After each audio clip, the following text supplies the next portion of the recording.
And how can we cap it off any better than having the First Lady of the United States here to join us? Please welcome Dr. Jill Biden.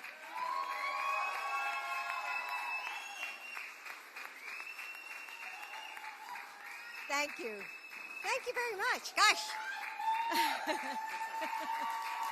I love your energy. Oh, thank you. Thank you very much. Thank you. So you all know I'm a teacher, so we're going to break down those barriers because anybody who's a friend of the governor's and our new congressman is a friend of mine. Please break down those barriers and come up. Come on up. Come on up. Thank you. Yeah. The First Lady says, come on up. See, isn't that so much better?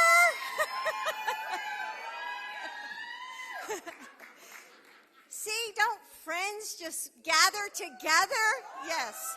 So anyway, I want to say thank you to the governor, Governor McKee.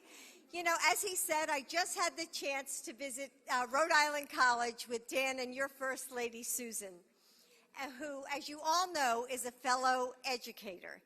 And yes, let's say thank you. And it's so wonderful to see how much they both care about Rhode Island's students. And I also want to thank Brett Smiley and all of the elected leaders who are with us today to support the governor and Seth Magaziner, your next congressman.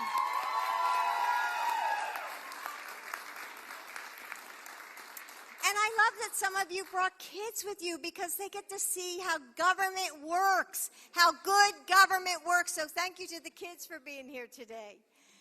You know, as Americans across the country get ready to vote in the midterms in 13 days, I've been thinking about my own family and how my family saw the world when I was growing up.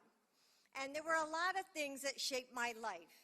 My father's naval service in World War II, being the oldest of 5 daughters, cheering on the Phillies every summer, and they're going to win the World Series.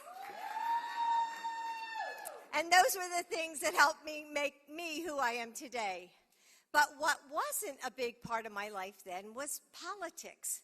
You know, I knew that my parents voted Republican, but they didn't talk about it at the dinner table. Instead, they talked about my dad's job at the bank. You know, they talked about my grandparents' health and the dreams that they had for the education for me and my sisters. And I bet a lot of your families were exactly the same. So when I met Joe, you know, I sort of felt out of touch from his world in D.C. And on our first date, I remember thinking, thank God I voted for him. Now, that was a long time ago, but for most Americans, things aren't that much different today. Most parents don't come home from work to debate the ins and outs of Senate bills. Sorry, Jack. But they know about the things that affect their lives: schools, jobs, affordable health care, safe neighborhoods, Republicans, Democrats, and everyone in between. You know, I've traveled to almost 40 states as your First Lady, and there have been times when I've met with some anger and hurt.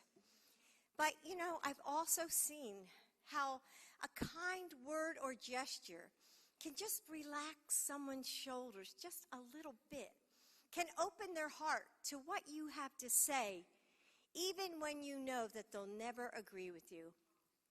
And I've seen how, despite our differences, Americans across this country really do want the same things: the chance to work hard and build a better life for their families. Isn't that what you all want?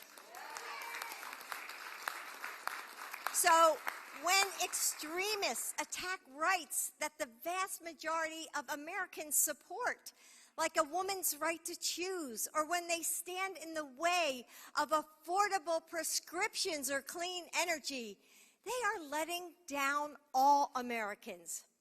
So today, I'd like to share a story from my life. It happened a very long time ago, but it's a story that may not be unfamiliar to some of you. When I was 17 years old, one of my girlfriends got pregnant. It was the late 60s, and abortion was illegal in Pennsylvania, where I lived. And my friend told me that she would have to get a psychiatric evaluation declaring her mentally unfit before the doctor would perform the procedure to end her pregnancy. You know, I went to see her in the hospital, and then I cried the entire way home. When she was discharged from the hospital, she couldn't go back to her own house. So I gathered my courage, and I asked my mom, "Mom, can she come and stay with us?" And my mom didn't hesitate. Of course she can. And she never told a soul. In fact, my mom and I never spoke about it again. Secrecy, shame, silence, danger, even death. That's what defined that time for so many women. So I was shocked when the Dobbs decision came out. It was devastating to me. How could we go back to that? I've thought of all the girls and women, like my friend, whose education, careers, and futures depended on the ability to choose when they have children.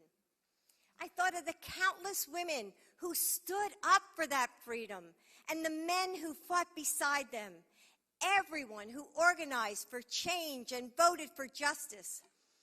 And I thought about the generation who is inheriting our legacy, the world we're shaping for them. Right now, there are politicians out there who treat our government like a sport. But governing isn't a game.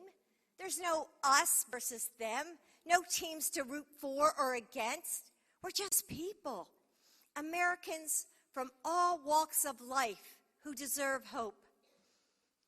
Your governor, Governor McKee, understands that. From coaching basketball to running a family business to his public service, Dan has dedicated his life to supporting the families of Rhode Island. He got shots in the arms during the pandemic.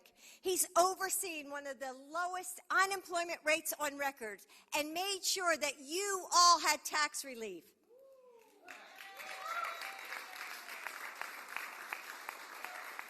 And Seth understands that too. He knows that Rhode Islanders depend on their Social Security and Medicare, that you need to be able to afford your prescriptions. And that's exactly what he's going to fight for in Congress. He stands up for the right to choose and the protection of our privacy. And he is going to hold big corporations accountable when they put profits over on people.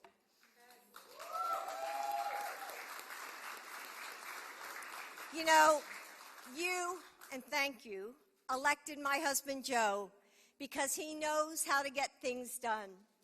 He has delivered, thank you.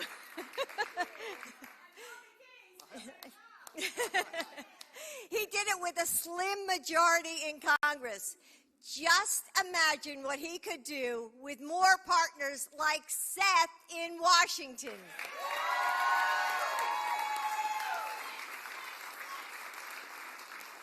We could make sure that women across the country can make their own pregnancy decisions. We could protect Social Security and Medicare, our right to vote, and marriage equality. But it's up to us. And I have to say, this crowd really seems up to it. It's up to us to make it happen. Early voting has begun, so make sure you vote. Talk to your friends and help them make a plan to vote as well. These fights feel enormous, and they are. Lives are on the line, but they come down to small moments, one ballot cast. One phone call to a neighbor who maybe forgot to vote. One ride offered to a polling place. Again and again, these actions add up like drops in a tidal wave. And suddenly, we see what can be done. One vote can swing a precinct. One precinct can decide a district. One district can win a state. It starts with you. It starts with all of us digging a little deeper, working a little harder, and believing that together we can elect Dan McKee and Seth Magaziner.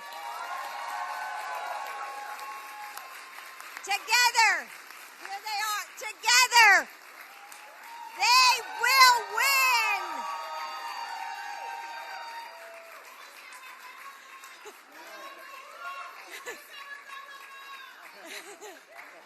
Thank you.